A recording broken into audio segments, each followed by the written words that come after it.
Good morning साथियों, स्वागत है एक बार फिर से आप सभी का प्रयोग क्लासेज में, जहाँ पे हम लोग विलियन चैप्टर पढ़ रहे हैं।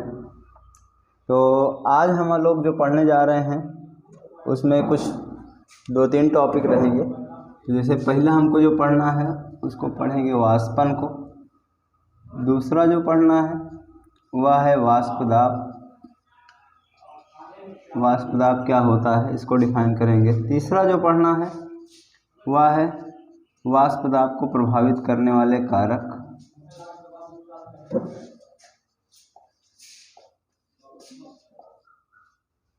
प्रभावित करने वाले कारक। और लास्ट में एक हमको राउल्ट्स लॉ पढ़ना है, राउल्ट का नियम। ये 4 टॉपिक को आज इस लेक्चर में हम लोग कवर करेंगे। तो आप लोग पेटी बांध लो और तैयार हो जाओ। धीरे धीरे करके हम एक एक चीज़ को अच्छे से कवर करेंगे।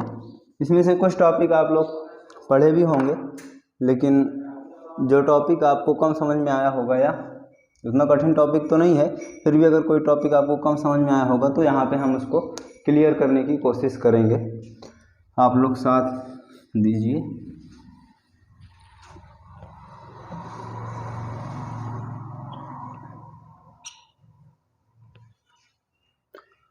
पहला हमने क्या कहा कि वाष्पन क्या होता है। बचपन से इसको पढ़ के आए हो। वाष्पन क्या होता है?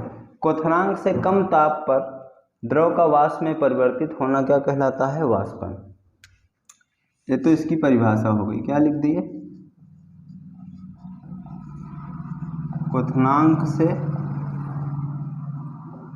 कम ताप पर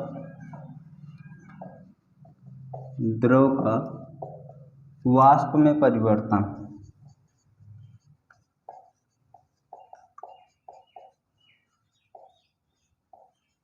ठीक, क्वथनांक से कम दाब पर द्रव का वाष्प में परिवर्तन। और क्वथनांक पे होता है तो इसे क्वथन कह देते हैं। इसको थोड़ा सा समझने की ज़रूरत है। इस चैप्टर में परिभाषा से काम नहीं चलेगा, तो इसको हम थोड़ा सा क्या होता है वाष्पन के समय उसको समझने की कोशिश करें। जैसे हमारे पास कोई एक द्रव है,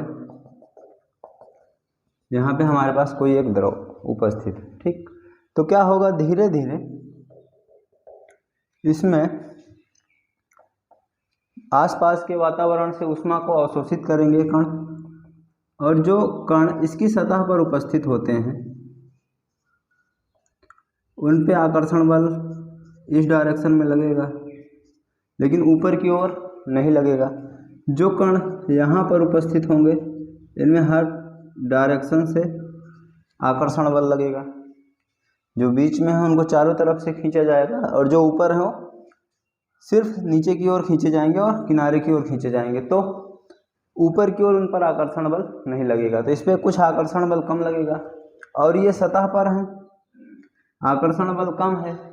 जैसे जैसे इनकी गतिज ऊर्जा बढ़ेगी तो ये सतह को धीरे धीरे छोड़ के ऊपर उड़ने लगेंगे। सतह को छोड़ देंगे और ऊपर उड़ने लगेंगे। इस प्रक्रिया को हम लोग वाष्पन बोल देते हैं। इस प्रक्रिया को क्या बोल देते हैं? वाष्पन। कैसे? सतह पे जो द्रव के कण हैं वो आसपास के वातावरण से ऊष्मा को अवशोषित करते हैं। ऊष्मा को अवशोषित करने की वजह से उनकी गतिज ऊर्जा बढ़ती है, जिसकी वजह से वह सतह को छोड़ के वाष्प में परिवर्तित होने लगते हैं। इस प्रक्रिया को हम क्या बोल देते हैं? वाष्पन। बिना क्वथनांक पर पहुंचे, बिना क्वथनांक पर पहुंचे, ये हुआ वाष्पन। और यहीं पे अगर हम क्या करें, इस कंटेनर को थोड़ा सा बंद कर दें। कंटेनर को क्या कर दें? बंद कर दें। ऐसा देखे हो आप लोग, आपके यहाँ ऐसा उदाहरण खाना बनाते समय आपको दिखाई देगा। जब आप सब्जी बनाते हैं या कुछ बनाते हैं तो उसको थाली से ढक देते हैं। जब ढक देते हैं तो सेम ऐसी स्थिति उत्पन्न हो जाती है। उसमें होता क्या है कि ऐसी प्रक्रिया होती है और वाष्प बनते हैं। जब वाष्प बनते हैं धीरे धीरे वाष्प की मात्रा बढ़ती जाती है, वाष्प की मात्रा बढ़ती जाती है। एक समय के बाद क्या होता है, वाष्प धीरे धीरे संघनित होकर द्रव में परिवर्तित होने लगता है। क्या होता है? द्रव धीरे धीरे वाष्प में परिवर्तित होता है। जब गर्म करते हैं हम तो धीरे धीरे वाष्प में परिवर्तित होता है, और जब वाष्प की मात्रा अधिक हो जाती है तो धीरे धीरे ये द्रव में परिवर्तित होने लगता है। एक समय के बाद द्रव से वाष्प में परिवर्तित होने की दर, मतलब वाष्पन की दर और संघनन की दर बराबर हो जाती है। क्या होता है? वाष्पन की दर और संघनन की दर दोनों बराबर हो जाती है। इस स्थिति को हम बोल देते हैं साम्यावस्था। इस स्थिति को क्या बोल देते हैं हम लोग? साम्यावस्था। क्या होता है? धीरे धीरे द्रव वाष्प में परिवर्तित होता है, वाष्प संघनित होकर द्रव में परिवर्तित होता है। एक समय के बाद वाष्प की जो द्रव में परिवर्तित होने की दर है, मतलब संघनन की दर, और जो वाष्पन की दर है, दोनों एक बराबर आ जाती है। परिवर्तित होने की दर एक जैसी हो जाती है। तो इस स्थिति को हम बोल देते हैं साम्यावस्था। और साम्यावस्था पर वाष्प के द्वारा इसकी सतह पर लगाया गया दाब, या इसकी सतह पर लगाया गया दाब, उसको क्या बोल देते हैं हम? वाष्प दाब बोल।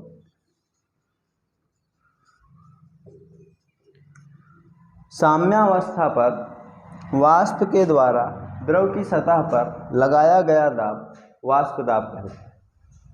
समझ गए बात? साम्यावस्था पर वाष्प के द्वारा द्रव की सतह पर लगाया गया दाब क्या कहलाता है? वाष्प दाब। यहाँ पे जो सबसे इम्पोर्टेंट पार्ट है वो ये है, जब साम्यावस्था नहीं होती है उस स्थिति में भी वाष्प दाब लगाता है, लेकिन उसको हम वाष्प दाब नहीं कहते हैं। वाष्प दाब हम तभी कहेंगे, तभी डिफाइन है, जब इक्विलिब्रियम स्टेट प्राप्त करे, साम्यावस्था प्राप्त करे, यानी कि वाष्पन की दर बराबर हो जाए संघनन की दर के। संघनन का मतलब यहाँ से वाष्प का द्रव में परिवर्तित। जब दोनों दरें बराबर हो जाएंगी तो उसको हम बोल देते हैं, उस स्थिति पे वाष्प के दाब को वाष्प दाब के रूप में परिभाषित करते हैं। हर स्थिति में हम नहीं कह सकते कि ये वाष्प दाब। ठीक, तो यहाँ से दो चीज़ हम लोग समझ पाए। एक तो वाष्पन, वाष्पन क्या होता है? क्वथनांक से कम ताप पर धीरे धीरे द्रव का वाष्प में परिवर्तित होना। दूसरा क्या है कि जब साम्यावस्था प्राप्त हो जाती है बंद कंटेनर में, साम्यावस्था तभी प्राप्त होगी जब ये सतह बंद होगी। अगर सतह खुली हुई होगी तब हम वाष्प दाब की बात नहीं करेंगे। जब तक ये सतह बंद नहीं होगी, कंटेनर बंद नहीं होगा, तब तक साम्यावस्था नहीं प्राप्त होगी, और जब तक साम्यावस्था नहीं प्राप्त होगी तब तक हम वाष्प दाब की बात नहीं कर सकते। तो यहाँ पे हम समझ पाए वाष्प दाब क्या है। इसकी परिभाषा लिखना चाहो तो लिख सकते हो। क्या लिख दोगे? वाष्प दाब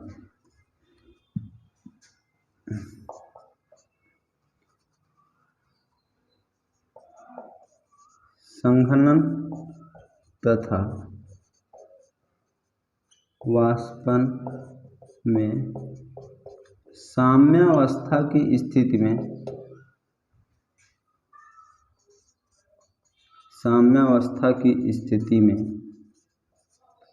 वाष्प द्वारा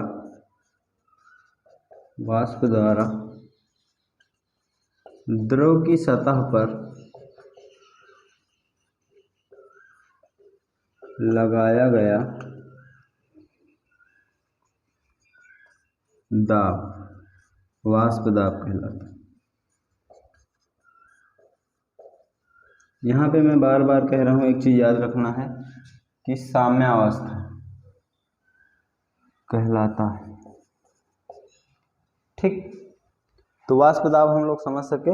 इसके बाद जो हमको देखना है नेक्स्ट टॉपिक, वाष्प दाब को प्रभावित करने वाले कारक। वाष्प दाब को कौन कौन प्रभावित करते हैं? तो नेक्स्ट हेडिंग हम समझेंगे। क्या समझेंगे? वाष्प दाब को प्रभावित करने वाले कारक।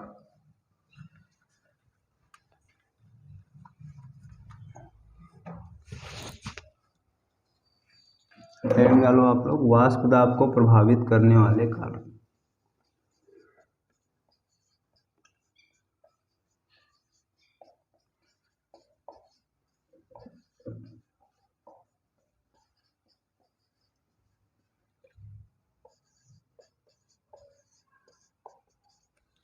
क्या बोला मैं, वाष्प दाब को प्रभावित करने वाले कारक। यहाँ पे देखना वाष्प दाब है, वाष्पन नहीं, क्या है, वाष्प दाब को प्रभावित करने वाले। वाष्पन को प्रभावित करने वाले कारक अलग होंगे और वाष्प दाब को प्रभावित करने वाले कारक अलग होंगे। ये कैसे समझ सकते हैं, समझेंगे। वाष्प दाब को सबसे जो पहली चीज़ प्रभावित करती है वह है ताप। ताप में परिवर्तन। अगर ताप को परिवर्तित कर दोगे तो वाष्प दाब परिवर्तित हो जाएगा। ताप को परिवर्तित कर दोगे तो वाष्प दाब परिवर्तित हो जाएगा। अगर ताप बढ़ाओगे तो क्या होगा, वाष्प दाब बढ़ जाएगा। ताप घटाओगे तो वाष्प दाब घट जाएगा। ये बात समझ पा रहे हो। ताप बढ़ाओगे तो वाष्पन की प्रक्रिया तेजी से होने लगेगी। देखो समझते हैं, लासा-तेली का नियम पढ़े हो ना, वहाँ से समझ में आ जाएगा। एक वाष्पन हो रहा है, एक संघनन हो रहा है, ठीक। ये प्रक्रिया कैसी है, ऊष्माशोषी है। और ये प्रक्रिया कैसी है, ऊष्माक्षेपी ना। अगर ताप बढ़ाओगे तो ऊष्माशोषी प्रक्रिया तेजी से होने लगेगी।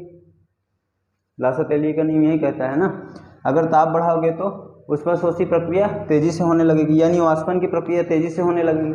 और जब वाष्पन की प्रक्रिया तेजी से होने लगेगी तो वाष्प ज़्यादा बन जाएंगे, तो वाष्प का दाब भी ज़्यादा हो जाएगा।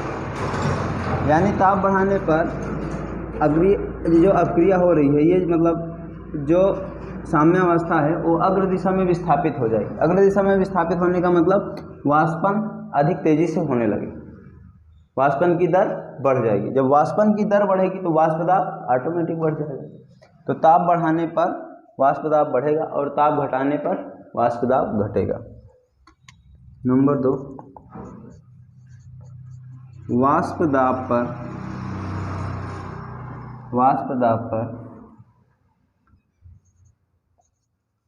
पात्र के आकृति, आकार, आयतन का कोई प्रभाव नहीं पड़ता।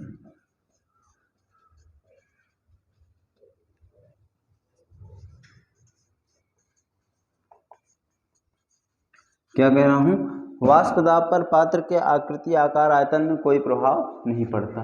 ये बात थोड़ा सा समझने की जरूरत है।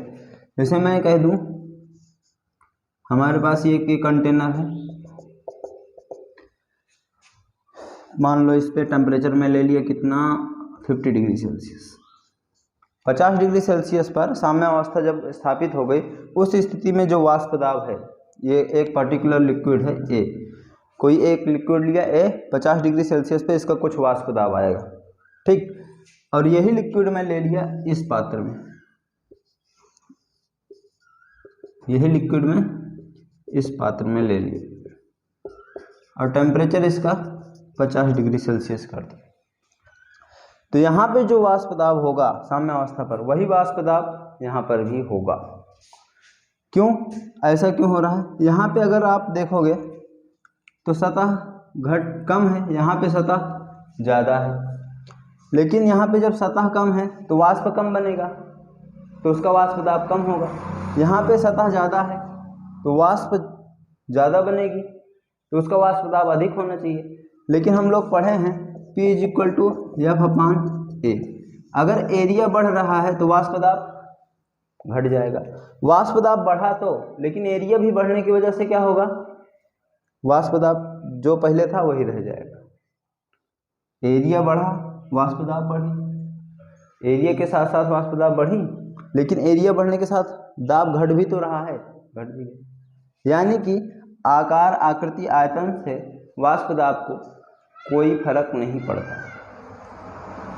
ये बात समझ पा रहे हो कि यहाँ पे वाष्प दाब जो है वही वाष्प दाब यहाँ पे भी होगा, ठीक। तो ये पॉइंट नोट करो, ये 2 मोस्ट इम्पोर्टेंट पॉइंट, ये समझना बहुत ज़रूरी है। इसके बाद जो हमको देखना है वह है आंशिक दाब। आंशिक दाब क्या होता है?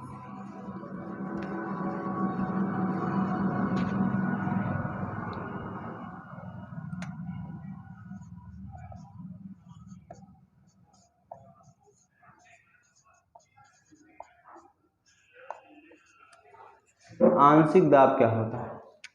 आंशिक दाब एक प्रकार का वाष्प दाब ही है। जैसे हमारे पास यहाँ पे दो प्रकार के लिक्विड क्या है,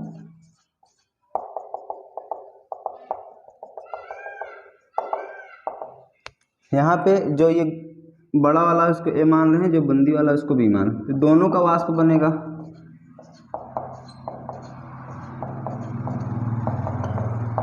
जब दोनों का वाष्प बनेगा तो दोनों का कुछ ना कुछ वाष्प दाब होगा। तो यहाँ पे जो ए का वाष्प दाब होगा, ए के द्वारा जो वाष्प दाब प्राप्त होगा वो ए का आंशिक वाष्प दाब कहलाएगा।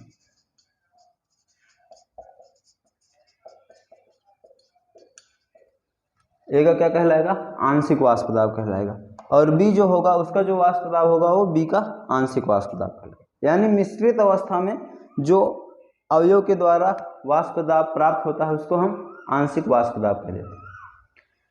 जब दो या दो से अधिक अवयव उपस्थित होंगे उस स्थिति में जो वाष्प दाब होगा उसको हम आंशिक वाष्प दाब कहेंगे। अकेला रहेगा तो हम उसको वाष्प दाब कहेंगे। जो आंशिक वाष्प दाब होता है उसको हम P से प्रदर्शित करते हैं और जो वाष्प दाब होता है उसको हम P0 से प्रदर्शित,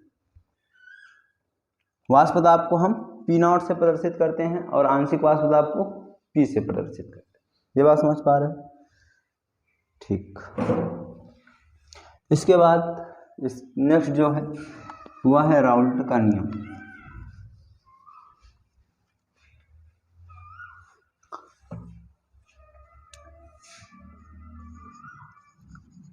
राउल्ट्स लॉ।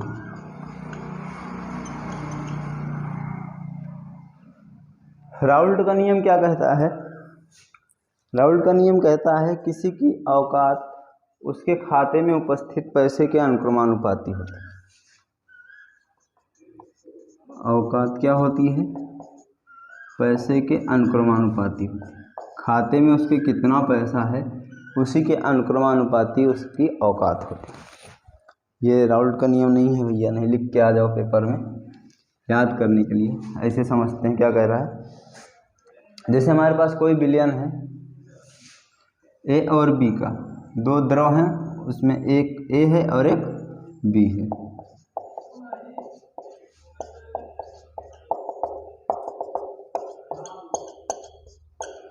ठीक, तो यहाँ पे ए के भी वाष्प होंगे और बी के भी वाष्प होंगे। तो कुछ ए का आंशिक वाष्प दाब होगा और कुछ बी का आंशिक वाष्प दाब होगा। तो राउल्ट का नियम कहता है कि ए का जो आंशिक वाष्प दाब होगा, आंशिक वाष्प दाब को पी से प्रदर्शित करते हैं, तो पी ए का जो आंशिक वाष्प दाब होगा वह अनुक्रमानुपाती होगा इसमें उपस्थित उसके मोल अंश के, विलयन में उपस्थित उसके मोल अंश के। आंशिक दाब अनुक्रमानुपाती होगा विलयन में उपस्थित उसके मोल अंश के। वही औकात अनुक्रमानुपाती होगी खाते में उपस्थित पैसे के। आंशिक दाब अनुक्रमानुपाती होगा विलयन में उपस्थित उसके मोल अंश के। अगर यहाँ पे हम इसको हटाएं तो P A is equal to K into X A, ऐसे P B is equal to K into X B. ये बात समझ पाए कि आंशिक दाब अनुक्रमानुपाती होगा विलयन में उपस्थित उसके मोल अंश के। इसी को बोलते हैं राउल्ट्स लॉ। अगर स्टेटमेंट के रूप में लिखना चाहते हो लिख सकते हो, किसी अवयव का आंशिक वाष्प दाब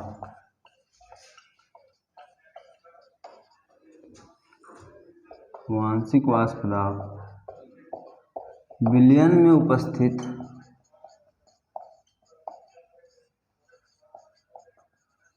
उसके मोल अंश के अनुक्रमानुपाती होता है।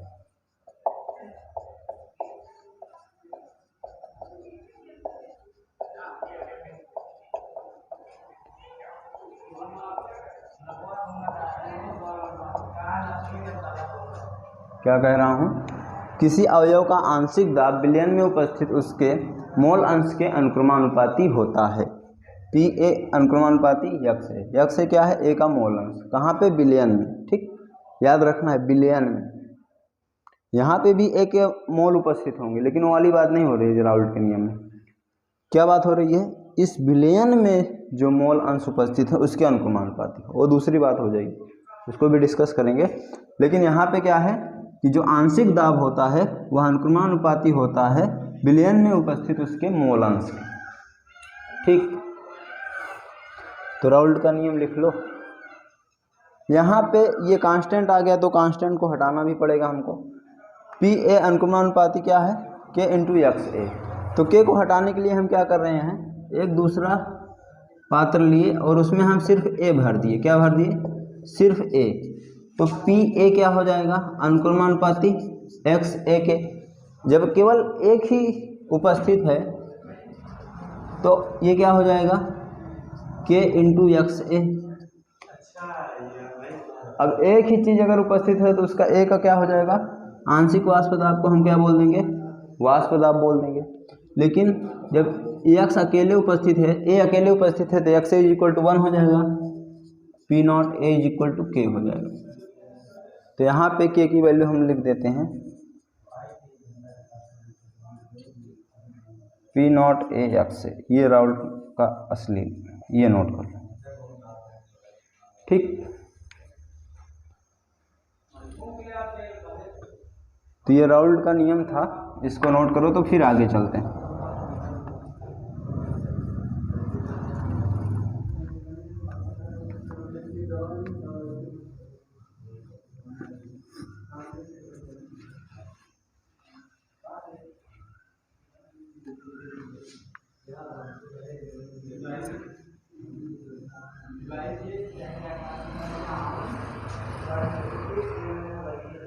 हम दूसरा जो पढ़ना चाह रहे हैं वो है, उसको बोलेंगे हम लोग द्रवीय विलयनों का वाष्प दाब। ये कुछ है नहीं, लेकिन इसे कवर कर देते हैं अब इसको। द्रवीय विलयनों का वाष्प दाब। दो द्रव हैं हमारे पास, ए और बी, उनको मिला दिए तो उनका कुछ वाष्प दाब बनेगा, ए का कुछ बनेगा और कुछ बी का बनेगा। और जब हम टोटल वाष्प दाब क्या होगा उसको निकालना है हमको।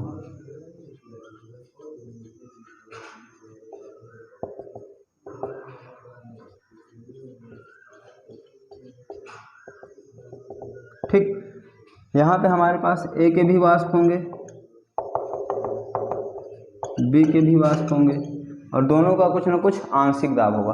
तो टोटल वाष्प दाब क्या होगा, तो द्रवीय विलयनों का वाष्प दाब निकालने के लिए हमको इस गोले वाले को, मतलब ए वाले का आंशिक वाष्प दाब और बी वाले का आंशिक वाष्प दाब, दोनों को जोड़ना पड़ेगा। तो इसको लिख सकते हो यहाँ पे, किसी विलयन का कुल वाष्प दाब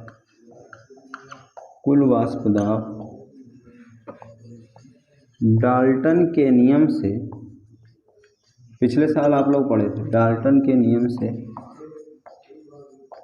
ज्ञात करते हैं। डाल्टन का नियम क्या कहता है, कहता है कि कुल जो वाष्प दाब होगा वो उनके आंशिक वाष्प दाबों के योग के बराबर होगा। विलयन का कुल वाष्प दाब पी टी क्या हो जाएगा, P A plus P B. P A क्या है, ए का आंशिक वाष्प दाब, पी बी क्या है, बी का आंशिक वाष्प दाब। तो P T is equal to हो जाएगा, पी ए बराबर राउल्ट का लगाओगे तो P not A X A, P B बराबर P naught B X B.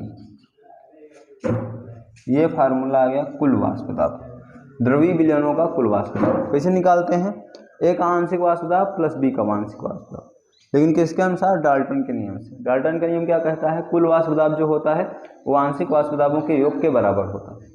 तो यहाँ तक आज हम लोग कवर करते हैं। इसके आगे का जो पॉइंट है, अवाष्पशील ठोस को जब हम द्रव में घोल देते हैं उस स्थिति में वाष्प दाब क्या होता है, और वहाँ से शुरू होगा अणुसंख्यक गुणधर्म, वहाँ से शुरू होगा अणुसंख्यक गुणधर्म। तो यहाँ तक आप लोग कवर करो, ये आसान टॉपिक था। आगे जो हमको पढ़ना है अणुसंख्यक गुणधर्म, उसको हम नेक्स्ट लेक्चर में कवर करेंगे।